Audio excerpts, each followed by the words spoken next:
കണ്ടല്ലോ, ഇവരാണ് ഈ ഡോഗിന്റെ കാര്യങ്ങളെല്ലാം തന്നെ നോക്കി, ഇവർക്ക് ഫീഡ് ചെയ്യുന്ന, ഇവരുടെ കാര്യങ്ങൾ ഗ്രൂം എല്ലാം ചെയ്യുന്ന എല്ലാ കാര്യങ്ങളും. ഞാൻ വന്നപ്പോഴായാലും ഈ മദർ ഡോഗ് ആയാലും ഈ ബെഡ്റൂമിനകത്തൊക്കെ ആയിരുന്നു. അപ്പൊ അത്രയ്ക്ക് പെറ്റായിട്ടാണ് ഇവിടെ വളർത്തുന്നത്. അപ്പൊ ധൈര്യമായിട്ട് ഫാമിലി അല്ലെന്നുണ്ടെങ്കിൽ ഫ്ലാറ്റ് ആയാലും ഈവൻ ഫ്ലാറ്റിനകത്തൊക്കെ ആയാലും നമുക്ക് വളർത്താൻ പറ്റുന്ന ഐസും കളറും നമുക്ക് പ്രഡിക്ട് ചെയ്യാൻ പറ്റത്തില്ല. കഴിഞ്ഞ 10 വർഷമായിട്ട് സൈബീരിയൻ ഹസ്കി മാത്രം വളർത്തുന്ന ശ്രീരാജപ്രോയുടെ വീട്ടിലാണ് ഞാനിപ്പോൾ ഉള്ളത്, മലപ്പുറത്ത്. അല്ലേ ബ്രോ? അതെ. എന്നാണ് ഇത് ശരിക്കും ആരംഭിച്ചത്? 2016 ജനുവരി. ഇപ്പൊ ഒരു 10 വർഷമായിട്ടുണ്ട്. 10 വർഷമായി. ഹസ്കി മാത്രം. എന്തുകൊണ്ട് ഹസ്കി മാത്രം? എനിക്ക് കോമൺലി പണ്ട് ഇഷ്ടപ്പെട്ട ബ്രീഡ് ആയിരുന്നു.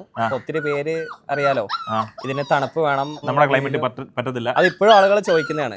പക്ഷെ 10 കൊല്ലമായിട്ട് ഞാൻ നമ്മളിവിടെ വളർത്തുന്നുണ്ട്. ഇത് കണ്ടോ, കോട്ടിനും കാര്യത്തിനും ഒരു കുഴപ്പമില്ല. ഈ ഡോഗ്സിനെ കണ്ടു, ഇത് ഇവരുടെ തന്നെ 3rd ജനറേഷൻ അല്ലേ? നമ്മൾ ഇവരുടെ ഒരു KCയുടെ സർട്ടിഫിക്കറ്റ് നോക്കി കഴിഞ്ഞാൽ അതിനകത്ത് ഫുൾ ഒരു മദർ സൈഡ് എന്ന് പറയുമ്പോൾ ഇവരുടെ കെനൽ നെയിം മാത്രമായിരിക്കും. പുള്ളിക്കാരത്തി 3 വയസ്സായി. ഫാദർ വന്നിട്ട് Belarus import Indian champion Harley. നമ്മൾ കഴിഞ്ഞ ഒരു വീഡിയോ അത് കാണിച്ചിട്ടുണ്ടായിരുന്നു. ശരിക്കും ഒരു ഫാമിലി ഡോഗ് എന്ന് നമുക്ക് പറയാം. അത് നമുക്ക് പറഞ്ഞു കഴിഞ്ഞാൽ ലിമിറ്റ് ഉണ്ട്. അതുകൊണ്ടാണ് നമ്മൾ വീഡിയോ ചെയ്യുമ്പോൾ വിത്ത് ഫാമിലി ചെയ്യുന്നത്, കാണിക്കുന്നത്. പക്ക ഒരു ഫാമിലി ഡോഗ്, ശരിക്കും ഒരു പെറ്റ് ഡോഗ് തന്നെ പറയാം. അഗ്രസീവ് അല്ല പറയുന്ന ബ്രീഡ്. പക്ഷെ ഒത്തിരി ആള് വിചാരിക്കുന്നത് ചെന്നൈയിൽ നിന്ന് വന്നതുകൊണ്ട് അഗ്രസീവ്നെസ് ഉണ്ടാവും എന്നുള്ളതാണ് ചോദിക്കുന്നുണ്ട്. അങ്ങനത്തെ പ്രശ്നങ്ങളൊന്നും തന്നെ ഇല്ല. പക്ക ഫാമിലി ഡോഗ് ആണ്, പക്ക പെറ്റ് ആണ്.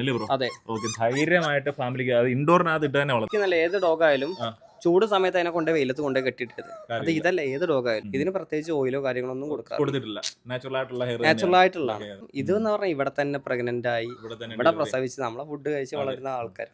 ഫുഡിന്റെ കാര്യം ഇവർക്ക് എങ്ങനെയാണ്? ഫുഡ് ഇനീഷ്യലി നമ്മള് സ്റ്റാർട്ട് ചെയ്തിട്ടുണ്ട് ഡ്രൈ ഫുഡ്. അത് കഴിഞ്ഞ് ഞാൻ പറയാറ്, അവര് കൊണ്ടുപോയി 1-2 മാസം കഴിയുമ്പോൾ അവര് വീട്ടിൽ കഴിക്കുന്ന ഫുഡ്, ഈ ഉപ്പും മുളകും അല്ലാത്ത ബാക്കി കാര്യങ്ങളുണ്ടല്ലോ, ഏത് വേണമെങ്കിലും കൊടുക്കാം. നമ്മുടെ വീട്ടിൽ കഴിക്കട്ടെ, ചിക്കൻ കഴിക്കട്ടെ, വേണമെങ്കിൽ മീറ്റ് കഴിക്കട്ടെ, ഒരു പ്രശ്നമില്ല. കേട് കഴിക്കട്ടെ. കാരണം വെജിറ്റേറിയൻ മാത്രം കഴിക്കുന്ന ആളുകളൊക്കെ നമ്മുടെ അടുത്ത് കൊണ്ടുപോയി. അപ്പൊ എനിക്ക് കൊണ്ടുപോകുമ്പോൾ പേടിയുണ്ടായിരുന്നു എങ്ങനെയാവുന്നുള്ളത്.